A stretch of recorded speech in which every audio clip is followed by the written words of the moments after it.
সকল প্রশংসা মহান আল্লাহ সুবহানাহু ওয়া তাআলার জন্য। দুরূদ এবং সালাম বর্ষিত হোক জনাবে হযরত মুহাম্মদ মুস্তাফা সাল্লাল্লাহু আলাইহি ওয়াসাল্লামের প্রতি, তিনার পরিবার পরিজন বংশধরগণ এবং তিনার সাহাবাগণের প্রতি। আজকের এই আলোচনা এবং দোয়া মাহফিলে আমাদের নারায়ণগঞ্জের সম্মানিত উলামায়ে কেরাম এবং ভিডিও করতেছেন ধর্মপ্রাণ মুসলমানদের অত্যন্ত শ্রদ্ধাভাজন ব্যক্তিত্ব,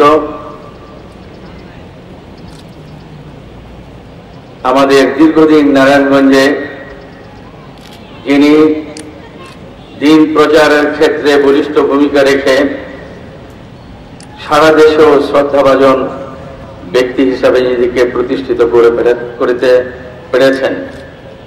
অনেক আন্দোলন সংগ্রামে যিনি অনেক বড় ভূমিকা পালন করে আমাদের নারায়ণগঞ্জের গৌরবকে উজ্জ্বল করেছেন। আজকের এই অনুষ্ঠানের সম্মানিত সভাপতি জনাব আল্লামা আব্দুল আউয়াল সাহেব, আজকের এই অনুষ্ঠানের সম্মানিত বিশেষ অতিথি জনাব আল্লামা আব্দুল কাদের সাহেব, যিনি আমাদের নারায়ণগঞ্জের এই একটি প্রধানতম মসজিদ এবং মাদ্রাসার দীর্ঘদিন যাবৎ সেবাদান করে আসছেন, আমাদের অত্যন্ত শ্রদ্ধাভাজন। মঞ্চে ভূমিষ্ঠ শ্রদ্ধেয় উলামায়ে কেরাম, আমার প্রিয় সহকর্মীবৃন্দ, ওয়াজ মাহফিলে উপস্থিত এলাকার শ্রদ্ধেয় মুরব্বীবৃন্দ এবং ভাই এবং বন্ধুগণ, মহান আল্লাহ তাআলার নিকট অনেক অনেক শুকরিয়া আদায় করছি তারই অসীম অনুগ্রহ এবং দয়ায় এমন সম্মানিত শ্রদ্ধেয় উলামায়ে কেরামের পাশে আজকে আমি উপস্থিত হতে পেরেছি এবং কিছু কথা বলার সুযোগ পেয়েছি। সেজন্য যারা এই আয়োজন করেছেন তাদের সবার কাছে কৃতজ্ঞতা জানাচ্ছি। মহান আল্লাহ তাদেরকে এর উত্তম প্রতিদান দান করুন। এমন শ্রদ্ধেয় উলামায়ে কেরামের সামনে দাঁড়িয়ে বক্তব্য রাখা আমার জন্য খুবই দুঃসাহসিকতা। তারপরও আমি সংক্ষেপে কথা বলি। মহান স্রষ্টা জিন এবং ইনসানকে সৃষ্টি করেছেন কেবলমাত্র তার ইবাদত করার জন্য। এখন প্রশ্ন হলো ইবাদতটা কি? এই প্রশ্ন করার পরেই আমাদের অনেকের উত্তর দিতে থেমে যেতে হবে। আমরা স্বাভাবিকভাবে বলতে পারি মহান স্রষ্টার আদেশ নিষেধ প্রতিপালন করে চলা, মহান স্রষ্টা খুশি হন এমন সকল কাজ করা, সেটাই হচ্ছে ইবাদত। এই ইবাদত করতে হলে আমাদেরকে অবশ্যই ইবাদত কি জানা দরকার, ইবাদত কিভাবে করতে হবে সেটাও জানা দরকার, শিক্ষা দরকার। আর তার জন্য প্রয়োজন শিক্ষা, আর শিক্ষার জন্য হলো মাদ্রাসা, স্কুল, কলেজ প্রভৃতি। এই মাদ্রাসা প্রতিষ্ঠিত হয়েছে, এখান থেকে মানুষকে ইবাদত শিক্ষা দেওয়া হবে, ইহকালীন পরকালীন কল্যাণ কিভাবে লাভ করা যায় তা শিক্ষা দেওয়া হবে। তো আমরা সর্বপ্রথম মনে রাখতে হবে, গুরুত্ব দিতে হবে যে শিক্ষার প্রতি। এই পৃথিবীর যত রকম শাখা প্রশাখা আছে শিক্ষার, এবং যত শিক্ষার পুস্তক রয়েছে, সবচাইতে মূল্যবান, গুরুত্বপূর্ণ এবং দামি কিতাব হলো আল্লাহ প্রদত্ত বাণী পবিত্র কোরআন। এই পবিত্র কোরআন প্রত্যেকটা মুসলমান নরনারীর শিক্ষা গ্রহণ করা প্রয়োজন। এটার উপর আমাদেরকে গুরুত্ব দিতে হবে। এরপর যে বিষয়টি নিয়ে আমি আলাপ করব, খুব সংক্ষিপ্ত। মহান স্রষ্টা মানুষকে অনেক ভালোবেসে সৃষ্টি করেছেন, আমরা সবাই জানি। স্রষ্টার শ্রেষ্ঠ সৃষ্টি মানুষ। এই শ্রেষ্ঠ সৃষ্টি মানুষকে আশরাফুল মখলুকাত বলা হয়। এই আশরাফুল মখলুকাত আমরা তাহলে বুঝতে হবে যে আল্লাহর নিকট প্রত্যেকটা মানুষ অত্যন্ত গুরুত্বপূর্ণ, অত্যন্ত ভালোবাসা। কে কালো, কে ধলা, কে লম্বা, কে খাটো, সেটা নয়। সকল মানুষ আল্লাহর কাছে প্রিয়। আমাদের সন্তানদেরকে যেমন আমরা ভালোবাসি, কোন সন্তানকে যদি কেউ আঘাত করে, বদনাম করে, আমরা ক্ষিপ্ত হই। এমনকি আমাদের সন্তানদের পক্ষ হয়ে অনেক সময় আমরা ঝগড়া বিবাদে লিপ্ত হই। মহান আল্লাহ যাদেরকে এত ভালোবেসে সৃষ্টি করেছেন, এই মানুষকে যদি কোনো মানুষ আমরা ছোট করি, কোনো মানুষ যদি অসৎ আচরণ করি, কারো প্রতি যদি অন্যায় করি, জুলুম করি, তাহলে সবচেয়ে বেশি অসন্তুষ্ট হবেন কে? যিনি স্রষ্টা, তিনি। আমাদের ভিতরে এই ভীতি থাকা প্রয়োজন।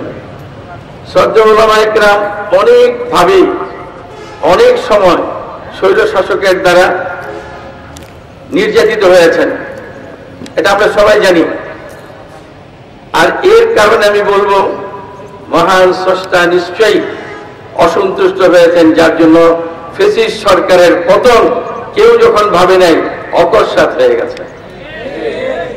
মহান আল্লাহ অত্যাচারীকে ঢিল দিয়ে থাকেন, কিন্তু এমন একটা সময় হয় যখন তিনি হেঁচকা টান দেন, তখন তার পতন হয়। তা আমাদেরকে মনে রেখে চলতে হবে, আমাদের দ্বারা যেন কোনো একটি মানুষও আঘাতপ্রাপ্ত না হয়, কার উপর আমরা জুলুম না করি, কাউকে ছোট না করে দেখি, সবাইকে যেন আমরা বড় করে দেখি, আমার চেয়ে বড়। কারণ মহান স্রষ্টার কাছে কে ভালো আর কে মন্দ আমরা কেউ জানি না। হতে পারে আমার সামনে দিন দুটি একটা মানুষ, সাধারণ একটা মানুষ, মহান স্রষ্টা তাকে বেশি ভালোবাসে। কাজে তাকে সম্মান দেওয়া আমাদের কর্তব্য এবং দায়িত্ব। আমি শেষ করব আরেকটা কথা বলে। মহান আল্লাহ বলেছেন পবিত্র কোরআনে, তোমরা আল্লাহর রজ্জুকে শক্ত করে ধরো, তোমরা পরস্পর বিচ্ছিন্ন দেও না। আমরা কিন্তু মুসলিম যারা আছি অনেক ভাবে বিভক্ত, দ্বিধা বিভক্ত। আল্লাহর আদেশকে আমরা মান্য করছি না। আল্লাহর আদেশ মান্য করলে তো আমরা এক জায়গায় আল্লাহর রুজুকে শক্ত করে ধরে থাকতাম, আমাদের মধ্যে ঐক্য থাকতো। আর আমরা কিন্তু বহুটা বিভক্ত, যার কারণে আজকে আমরা বিধর্মীদের দ্বারা, বিভিন্ন দেশ দ্বারা আমরা আক্রান্ত হই, আমরা সেখানে লাঞ্ছিত হই, অপমানিত হই, আমাদের দুঃখ কষ্ট বৃদ্ধি পায়। আমাদের মধ্যে মুসলিম ঐক্যের বড় প্রয়োজন। এই ঐক্য আনতে পারে কারা? প্রথমত আনতে পারে যারা প্রাজ্ঞ বিজ্ঞজন, আমাদের শ্রদ্ধেয় উলামায়ে কেরাম। কারণ ওনারা জ্ঞানী গুণী, লার্নেড, পবিত্র কোরআন হাদিস ওনারা যা জানে আমরা তার কিছুই জানি না। ওনারা আমাদেরকে যতটুকু দিক নির্দেশনে ততটুকু আমরা শিখতে পারি, বুঝতে পারি।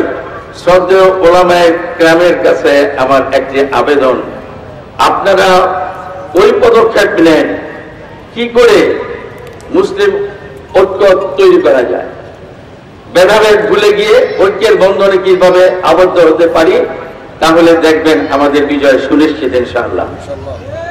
শেষ কথা বলে যাই, এই মাদ্রাসায় আসলাম, মাদ্রাসা ঘুরে দেখলাম, খুব ভালো লাগলো। আপনারা সবাই জানেন মাদ্রাসায় যারা পড়ালেখা করে তাদের অধিকাংশ মানুষ ভালো হয়। আমরা যারা স্কুল, কলেজ, বিশ্ববিদ্যালয়ে পড়েছি সেখানে শিক্ষিত মানুষ সংখ্যা অনেক, আর খারাপ মানুষের সংখ্যা বেশি।